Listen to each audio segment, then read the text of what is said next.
També citat a La Model, un antic centre penitenciari ja tancat des d'on es va privar de llibertat amb molta gent durant dècades, amb una dona lluitadora.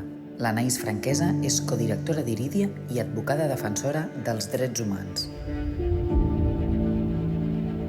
Tu penses que ara mateix a Catalunya hi ha un problema d'inseguretat ciutadana? No. El que hi ha a Catalunya és un problema de crisi econòmica, de crisi social, però inseguretat, la taxa de criminalitat està baixant. Tu creus que els cossos de seguretat en general han perdut credibilitat al carrer?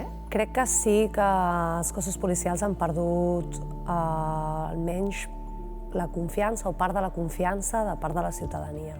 Això en part crec que està vinculat a actuacions policials desproporcionades i molt qüestionades. I quan creus que comença tot això? És a dir, hi ha un fet detonant o uns quants fets que comencen a provocar aquesta desconfiança i aquest descrèdit? En els últims 12-13 anys hi ha hagut una seqüència de fets bastant clara. D'entrada, desallotjament de plaça Catalunya, el de l'any 2011, després vagues generals del 2012, en la qual al novembre perd l'ull Ester Quintana per una bala de goma. 2013, la mort de Juan Andrés Benítez al carrer. Això seria com la memòria que tenim. I després, només recordar, el 2019, 4 persones van perdre l'ull per l'impacte de o bala de goma o bala de foam. A més, si comparem l'any passat, per exemple, amb la pandèmia, es van imposar més d'1 milió de multes de la llei Mordassa per faltes de respecte d'autoritat i desobediència, que és el que utilitzava l'epígraf que utilitzava la policia per multar a les persones que suposadament s'havien saltat el confinament. Però tota aquesta situació és reversible? És a dir, això pot arribar a canviar? Es pot recuperar la confiança en els cossos policials si els mecanismes de control i fiscalització dels cossos policials i d'avaluació funcionen. Vols dir que ara no funcionen? No, ara no funcionen.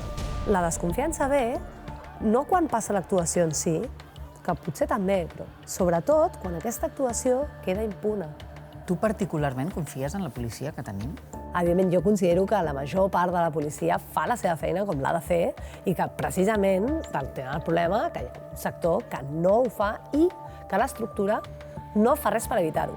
Que això jo crec que és important dir-ho, o no fa tot el que hauria de fer. Si el superior jeràrquic no fa la seva feina, evidentment que això implica una cobertura per part dels agents que actuen i que, per tant, se senten lliures d'actuar amb una contundència que no compleix els estàndards.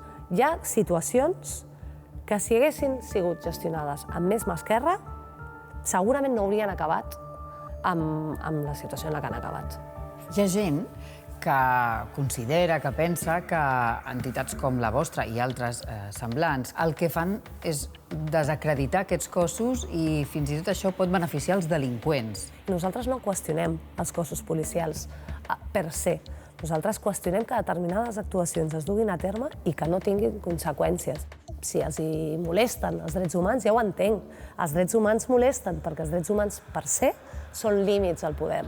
Sempre han molestat els drets humans. Nosaltres seguirem defensant-los.